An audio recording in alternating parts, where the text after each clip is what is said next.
Hey, you know that laptop that was supposed to be Russian disinformation?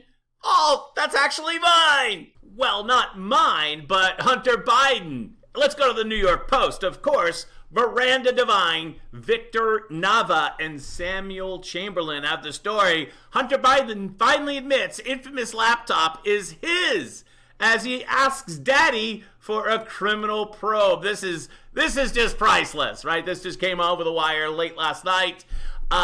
So much for the laptop could be mine. First son Hunter Biden's lawyers admitted late Wednesday that the infamous laptop, the now 52-year-old, darn it guy, he's actually younger than I am, abandoned at a Delaware computer shop, is now during the throes of his crack addiction, does indeed belong to him. Let's cut to the Today Show. They had the bad news. Hunter Biden, and it's involving his much-talked-about laptop, once again. What's the latest with that? Yeah, what is the latest? Yeah, that's right. Well, we are tracking what appears to be an aggressive new legal strategy. Aggressive? Hunter Biden trying to go on offense. As House Republicans are preparing investigations into him and his business dealings. Yeah, he doesn't have much of a defense. Lawyers writing a letter to the DOJ Attorney General asking them to criminally investigate some of former Daddy, help me! Help me, Daddy! For what they allege is let's bring out the evil ones. Bannon, Giuliani. Effort to weaponize the contents from that laptop against President Biden. Now, the laptop you can't weaponize content before an election against a Democrat. You can't do that. You cannot let bad news come out before an election. That's obviously why Biden's classified documents, which were discovered prior to the election at the Biden Center at the college, why that didn't come out before the election of 2022 and why it was held until January, because that's a no-no. You can't commit journalism. Let's go back to the Today Show. Remember, was at the center of a series of salacious and frankly damaging media stories about... Right, you can't have damaging... How dare you, New York Post Miranda Devine?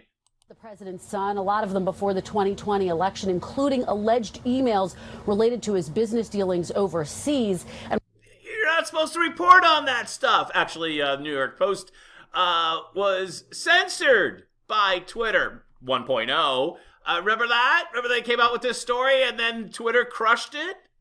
Republicans have really tried to seize on this, alleging Hunter Biden has tried to profit off his father's political career. No, he would never do that. No way.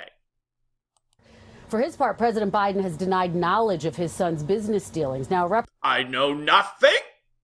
Like Schultz from Hogan's Heroes. Representative for Giuliani, we reached out to him, told NBC News, raising concerns now indicates just how devastating the texts and videos from Hunter's laptop truly are. In other words, it was not my laptop, but now it is, and now that I admit it is, I'm going to blame you for releasing it.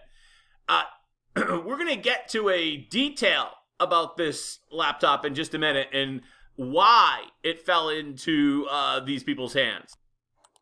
A really defiant Steve Bannon said, I thought Biden told us it was all Russian disinformation. Right, wasn't it the Russians? It was Russia, right? No, it's not Russia. No, it's Hunter Biden's laptop. It was Russia, but no, not anymore. Man. We did reach out to the Justice Department as well, Craig. They have not responded to our request for comment. Good. And Hunter Biden has previously denied wrongdoing here. It's also worth reminding everyone Hunter Biden also faces an ongoing federal criminal probe focused on taxes and other issues, Craig. I don't know about you, but if I had a laptop full of incriminating information, I would have kept with the story that it wasn't mine. Just throwing it out there. Let's go back to the New York Post article from 8 o'clock last night. Where is it? Okay. The revelation came in a petulant letter from Hunter's lawyers seeking a criminal probe into what they called attempts to weaponize its contents. The 14-page letter to the Delaware Attorney General and to the, I think of the Department of Justice, calls upon shop owner John Paul McIsaac. You may have seen him on Twitter. He's got is like the Irish guy with the hat, Right.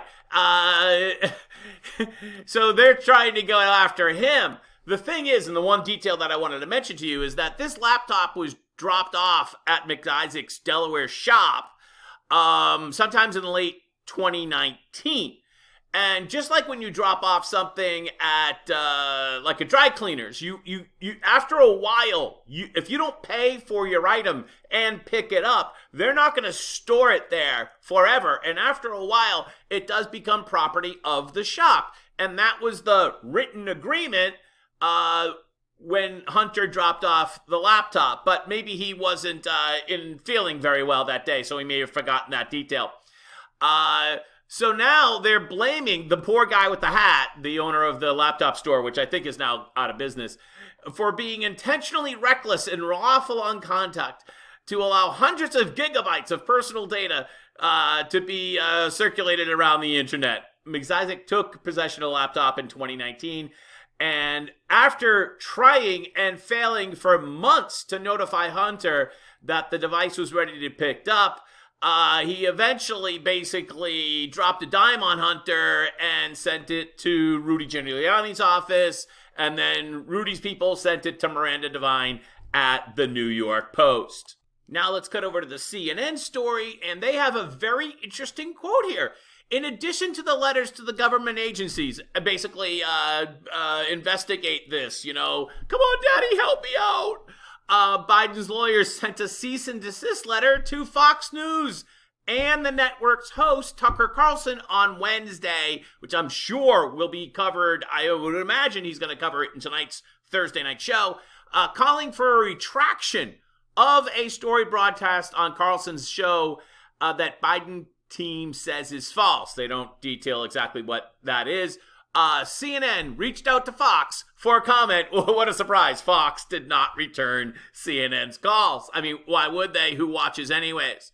So let's just see what Tucker said last week. He's had a lot to say about the Biden laptop, so we don't know if it's this story, but let's just say what he said last week. But thankfully, Miranda Devine of the New York Post may have brought us a little closer to the answer.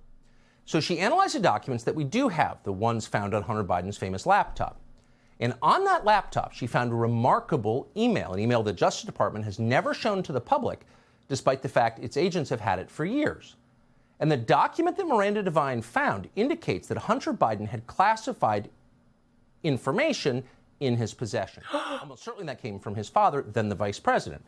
And that he used that information to make piles of money for the Biden family at a fake job in Ukraine. No wonder why they're trying to go on the offense. So if there's an actual scandal at the core of this classified document story, here it is. So here are the details. On April 13th, 2014, Hunter Biden sent an email to his business partner at Burisma, Devon Archer. Now, he sent this a week before his father, the vice president, flew to Ukraine to meet with Ukraine's prime minister. In the email, Hunter Biden composed a detailed memo with nearly 24 How did he do that? About the political and strategic situation on the ground in Ukraine. What's so immediately striking, and Miranda Devine pointed this out, having read the entire laptop, is that this email bears no resemblance to anything else we have that Hunter Biden has ever written.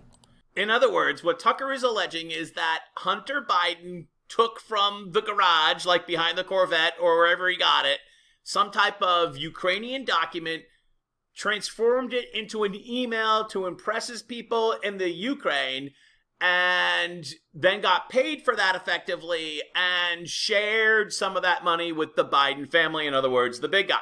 Allegedly. That's what Tucker Carlson is saying here.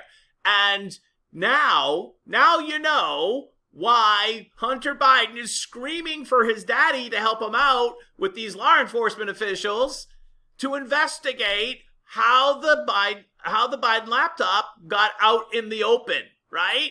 And the answer is, it got out in the open because Hunter signed a contract with the guy with the hat at the laptop store that said, hey, if you didn't pick it up in 90 days, you forfeit your property. It's a signed contract. They have it. Just like at the dry cleaners. It's a pretty common thing. If you leave something, almost always the receipt they give you says, hey, if you don't come back in a certain amount of time, it becomes ours. So that's how it got out. That's how the knock list got out in the open, so to speak, here. And what a tangle web you weave when you aim to deceive. Hey, I'm John F. Gately from Plymouth, America's hometown, behind enemy lines in Massachusetts. Have a great day. Don't lose your laptop.